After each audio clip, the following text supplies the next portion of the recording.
નમસ્તે મિત્રો, આજે આપણે બનાવીશું જુવારના લોટના ક્રિસ્પી ઢોસા અને રેડ ચટણી. તો ચાલો જાણીએ આપણે એની રેસિપી.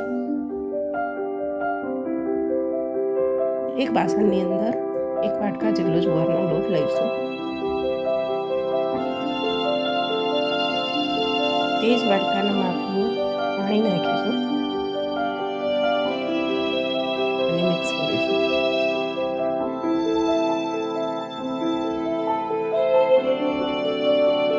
થોડી પાણીની જરૂર પડશે ને, એટલે બીજા 1 વાટકા જેટલું પાણી નાખીશું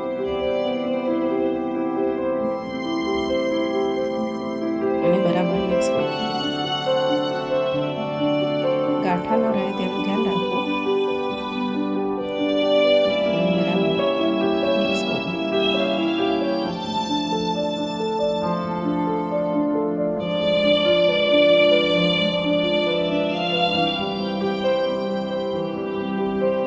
મિક્સ થઈ ગયું છે.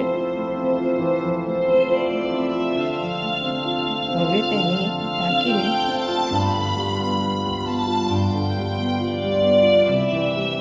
સાઈડ પર મૂકીશું અને હવે ચટણીની તૈયારી કરીશું. એક નોનસ્ટિકની કઢાઈ લઈશું. તેની અંદર 1 ચમચી જેટલું તેલ નાખીશું.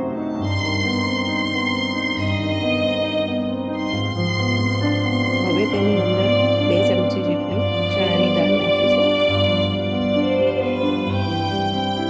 અને 2 ચમચી જેટલી અડદની દાળ નાખીશું.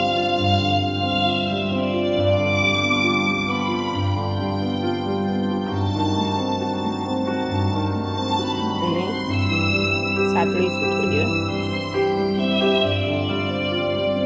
હવે તેની અંદર સૂકા 2 લાલ મરચાં નાખીશું. 3-4 કળી લસણ અને 1 લીલું સમારેલું મરચું છે એ નાખીશું. 1 મોટી સાઈઝની ડુંગળી છે જે રફલી ચોપ કરેલી છે એ નાખીશું અને 1 મીડિયમ સાઈઝનું ટામેટું છે તે નાખીશું.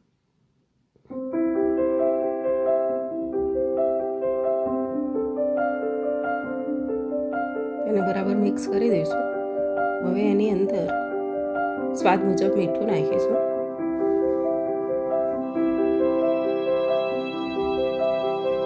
અને અડધી ચમચી કાશ્મીરી લાલ મરચું નાખીશું.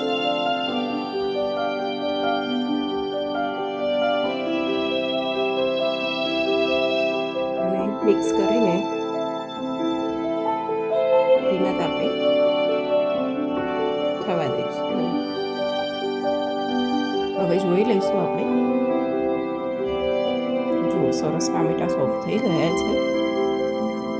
હવે આપણે ગેસ બંધ કરીને તેને ઠંડુ થવા દઈશું.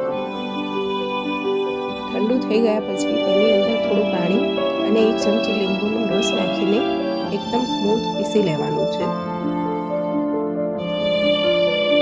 હવે આપણે ચટણીનો વઘાર કરીશું. તેના માટે મેં વઘારિયાની અંદર 1 ઢોકળી જેટલું તેલ નાખ્યું છે અને રાઈ નાખી છે.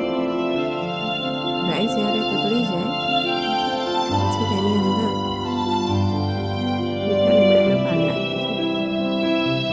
હવે આપણે ચટણીની અંદર વઘાર નાખી દઈશું અને તેને બરાબર મિક્સ કરી લઈશું. હવે જુવારના લોટની અંદર 1 ઝીણી સમારેલી ડુંગળી, 1 ઝીણું સમારેલું ટામેટું, 1 ચમચી જેટલું જીરું અને 1 ઝીણું સમારેલું મરચું નાખીશું.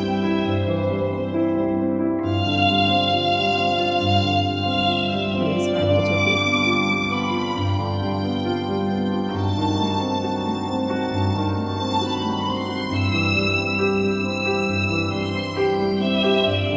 હવે તેને મિક્સ કરીશું.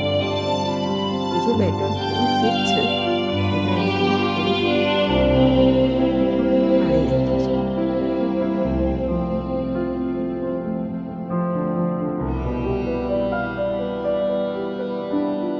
હજુ પણ થોડું ઘટ લાગે છે.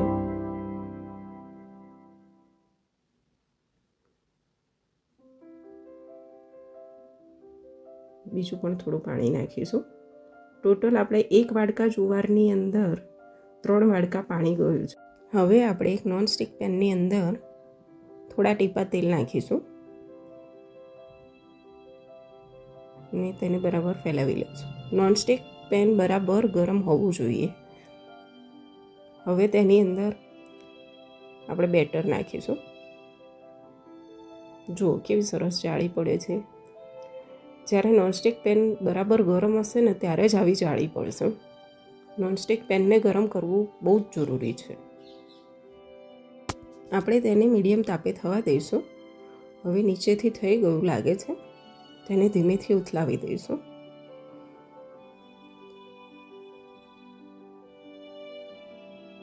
જો કેવો સરસ કલર આવ્યો છે અને ક્રિસ્પી પણ થયું છે. હવે બીજી સાઈડ પણ ધીમા તાપે થવા દઈશું.